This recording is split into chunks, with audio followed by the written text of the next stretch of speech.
After Richard Goodall's special performance, it's important to note just how much of an impact his impressive vocals have made around the world. There are moments on television that feel bigger than the show they belong to, and Richard Goodall's audition was one of them. A middle-aged school janitor from Indiana walked onto a stage built for spectacle, opened his mouth, and reminded millions of people why they fell in love with music in the first place. But the camera stopped rolling months ago, the confetti has long since been swept away, and the internet has moved on to its next viral moment. So what actually happened to Richard Goodall once the spotlight dimmed? Did fame pull him away from the life he built? Or did something quieter and more human take its place? This is the real story of a man who became famous almost by accident, and what he chose to do with that fame. Long before anyone outside of Terre Haute, Indiana had heard his name, Richard Goodall was simply a kid with a radio and an empty bedroom. He didn't grow up dreaming of stadium tours or record deals. He grew up singing along to whatever came through the speakers, testing his voice against songs that meant something to him, and finding a kind of peace in the sound of his own singing that he couldn't quite find anywhere else. That habit followed him into adulthood, long after most people his age had stopped singing into hairbrushes and started worrying about mortgages and job security. For more than 2 decades, Richard worked as a custodian inside a middle school in his hometown, a job he took partly because it was steady and partly because it was close enough to walk to. It wasn't a job chosen for glamour. It was chosen for practicality, for stability, and for its closeness to the community he already loved. And yet, inside those school hallways, something unusual happened. Between mopping floors and taking out the trash, Richard kept singing.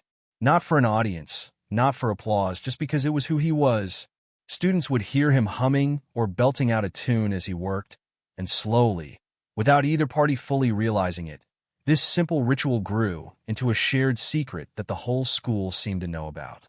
Every viral moment needs a spark, and for Richard, that spark came at an elementary school talent showcase. He stepped up in front of a room full of families and children and delivered a performance of a decades-old rock anthem with a rawness that caught everyone off guard. Someone in the audience had a phone out. The footage made its way online, and within days it had spread far beyond the walls of that gymnasium. What made the clip resonate wasn't just the quality of his voice, though that alone was striking. It was the contrast between the man and the moment. Here was someone who spent his days doing physically demanding, often overlooked labor, revealing a talent that felt entirely out of place with the modest life he lived. People shared the video because it felt like proof that greatness doesn't always announce itself with fanfare.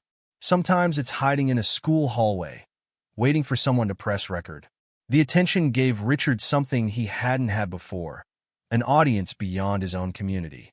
Encouraged by the reaction and pushed along by people who believed in him more than he initially believed in himself, he decided to take the leap that would eventually define his public story.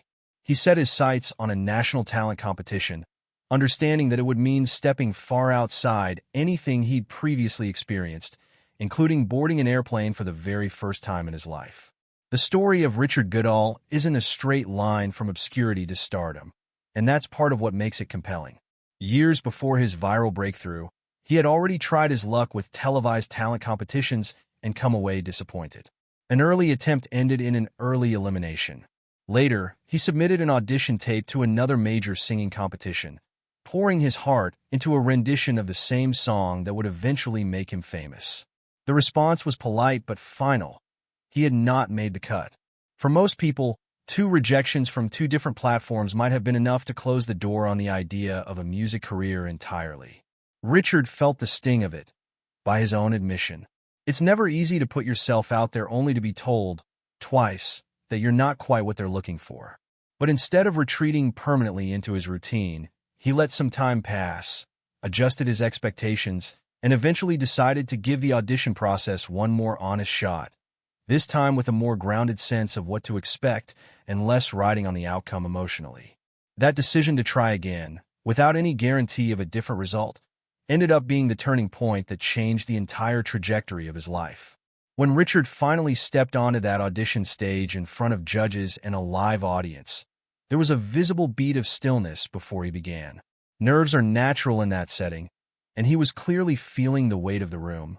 He chose to sing the same song that had already carried him through so much, a soaring, hope-filled rock anthem originally recorded decades earlier and later reintroduced to a new generation through a popular television series. From his very first note, something shifted in the room. His voice carried an emotional weight that went beyond technical skill. It felt lived in, like every lyric had been earned through years of quiet perseverance rather than rehearsed for a performance. The audience, initially curious about this unassuming man in work clothes, became completely absorbed. By the final chorus, people were on their feet. The judges' reactions said as much as the crowd's. One judge, known for blunt criticism, called the performance remarkable. Another praised his authenticity and talent as something rare. Then came the moment that would define the entire story. One of the judges pressed the golden buzzer, sending gold confetti raining down and guaranteeing Richard a spot in the live rounds without having to wait for a panel vote. Backstage, away from the cameras, Richard reportedly admitted that he had been crying while he sang, overwhelmed by what the moment meant to him personally. He described it as feeling unreal, a strange, dreamlike collision between his ordinary daily life and a stage most people only imagine standing on. That single sentence, "This feels unreal," seemed to capture something a lot of viewers connected with. It wasn't the practiced humility of a seasoned performer. It was genuine disbelief from someone who never expected any of this to happen to him. It's worth pausing to ask why. Out of all the performances in that season, Richard's story struck such a nerve. Talent competitions produce viral moments constantly, but most fade within a news cycle. Richard's story had staying power because it tapped into something deeper than musical ability. It challenged a quiet assumption many people carry, that extraordinary talent belongs to people with extraordinary circumstances, that dreams are reserved for people who have the time, money, or connections to chase them full-time. Richard's life didn't fit that assumption. He wasn't taking vocal lessons on the side or performing at open mic nights every week. He was cleaning floors, sweeping hallways, and singing quietly to himself and to children who happened to be nearby. His story suggested that talent doesn't check anyone's job title or bank account before deciding where to appear. That idea, simple as it sounds, is powerful, and it's likely the real reason his clip spread as far as it did. Understanding why Richard chose that particular song adds another layer to the story. The track was written and recorded by a major American rock band in the early 1980s, built around a piano introduction that has become instantly recognizable to multiple generations. According to accounts from the band's own members, the song's hopeful message was partly inspired by words of encouragement one songwriter's father had once given him during a difficult period trying to make it as a musician in Los Angeles.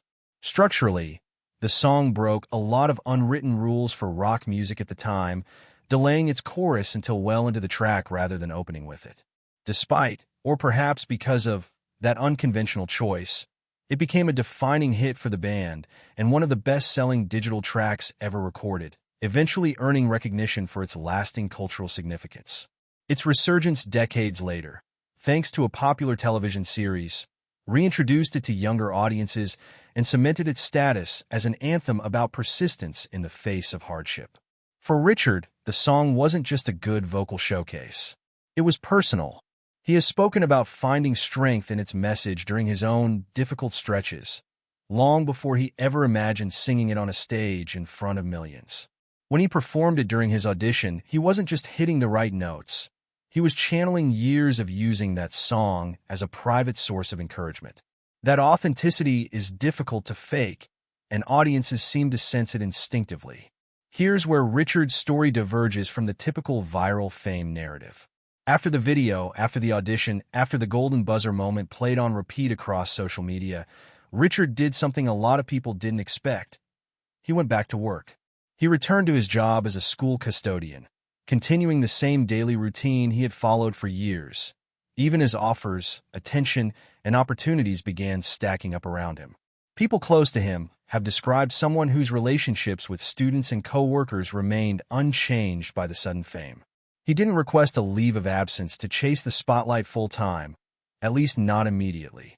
Instead, he tried to hold both worlds together, using vacation time and flexible scheduling from an understanding employer to balance television appearances, musical performances, and his regular job responsibilities. This wasn't purely about financial necessity, either, though that was certainly part of the calculation. It also reflected something about his values. He has talked openly about how the version of his life before fame gave him a sense of security that he wasn't ready to give up on a gamble, however promising that gamble looked. Staying rooted in his community wasn't a marketing strategy or a humble brag talking point. It appeared to be a genuine reflection of what mattered most to him. Of course, balancing two demanding paths isn't sustainable forever, and Richard has acknowledged as much. As musical opportunities multiplied, from live performances to invitations to sing the national anthem at professional basketball games to appearances alongside artists he grew up admiring, he recognized that a full-time pivot to music might eventually become necessary. But rather than rushing that decision, he chose to let it unfold naturally, prioritizing stability over speed. Fame, even modest and well-earned fame, rarely comes without friction. Some of the students Richard worked around every day, who had only ever known him as the janitor who occasionally sang in the hallway, began teasing him about his newfound recognition. It's the kind of good-natured, slightly cruel humor that kids are known for, and Richard reportedly handled it with a surprising amount of grace. Rather than taking offense, he treated the teasing as simply part of being a public figure now, understanding that visibility invites commentary, some of it kind, and some of it less so. That reaction says something about his overall temperament. Plenty of people who experience sudden viral fame become defensive or withdrawn when faced with criticism or mockery, even mild versions of it. Richard's response, by most accounts, was to laugh it off and refocus on the things that mattered to him: his family, his music, and the community that had supported him from the very beginning. Behind the viral clips and televised performances, Richard's personal life carried its own quiet, difficult chapters that most casual viewers never saw. Long before the cameras found him, he had endured the loss of a spouse to a serious illness, a loss that reshaped his life in ways far more permanent than any talent competition ever could. He has spoken, carefully and without much elaboration, about the emotional weight of that period, describing the experience of grief as something that knocks you down entirely before eventually forcing you to find a way to stand back up and keep moving forward. In the years that followed, he found new companionship, and this new relationship became a visible and meaningful part of his story leading into his television appearances. Their relationship reportedly grew steadily over time, offering him emotional support through the unpredictable rush of sudden public attention. Having someone by his side who knew him before any of the fame arrived seems to have played a real role in keeping him grounded through what could otherwise have been an overwhelming experience. Richard has said in various interviews and public comments that his focus these days centers less on where his career might go and more on being present for the people closest to him. That kind of framing, prioritizing relationships over ambition, runs consistently through nearly everything he's said publicly since his audition first aired. Richard's musical life didn't begin or end with his solo television audition. He has long been part of a local band based in his hometown, performing at small venues and community events well before any national exposure came his way. Once his viral moment hit, the band's visibility grew alongside his own, leading to a noticeable uptick in performance requests and a busier schedule than the group had previously experienced. Richard has expressed gratitude toward his bandmates and their manager for helping him juggle these unexpected opportunities. Behind the scenes, practical challenges came with sudden fame too, particularly the financial strain of traveling for a national competition on a custodian salary. Flights, hotel stays, and the various costs associated with competing on a major television show aren't small expenses, and Richard didn't have deep savings to draw from. Recognizing this, someone from his home community organized an online fundraiser to help cover these costs. The response from his town and beyond was significant, with hundreds of individual donors contributing enough to fully cover his travel and lodging needs well ahead of the competition. It's a detail that reinforces the broader theme of his story: a tightly knit community rallying around one of its own, not because he asked for charity, but because his neighbors recognized how much his success meant, both to him personally and to the town he represented. As Richard's story spread further, it reached people within the music industry itself, including members closely associated with the very band whose song had defined his audition. Public acknowledgement from musicians he'd admired for years carried a different kind of weight than general internet praise. It validated, in a very direct way, that his performance wasn't just a feel-good human interest story. It was genuinely respected by people with real expertise in the field. Richard has described being cautious at first about some of this attention, worried that fake accounts or misleading posts might be circulating rather than authentic recognition from the artists themselves. That instinct toward caution says something about his grounded personality, even amid an experience that could easily have swept someone else away entirely. Once he confirmed the support was genuine, he responded with visible gratitude, thanking those who had taken notice of his journey rather than treating the recognition as something he was owed. If you were expecting a story about a man swallowed up by sudden celebrity, disappearing into a whirlwind of management deals and record contracts, that isn't quite what happened to Richard Goodall. What actually happened is quieter, and in many ways more remarkable. A janitor from Indiana became a viral sensation, appeared on national television, received one of the most coveted moments a televised competition can offer, and then simply kept living according to the values that got him there in the first place. He kept mopping floors. He kept showing up for his community. He balanced music with a day job for as long as it made sense to do so, rather than rushing toward a lifestyle that might have looked more impressive from the outside, but felt less authentic to who he actually was. He leaned on the people closest to him, carried the weight of past grief without letting it define his public image, and let good-natured teasing from students roll off his shoulders rather than souring his outlook. Perhaps the most honest way to describe what happened to Richard Goodall after his moment in the spotlight is this: not much changed, and that was entirely the point. He didn't need reinvention. He didn't need a dramatic transformation into someone unrecognizable from the man who once sang quietly in an empty school hallway. His story resonated in the first place because of his ordinariness, his humility, and his refusal to treat his job as something beneath him. Fame didn't rewrite that story. If anything, it simply gave more people the chance to witness it. For anyone wondering whether dreams are only reserved for people with the right circumstances, the right connections, or the right amount of free time, Richard Goodall's continued, deliberately unremarkable life after fame answers that question clearly. Sometimes the biggest transformation isn't in what a person becomes, but in how many people finally get to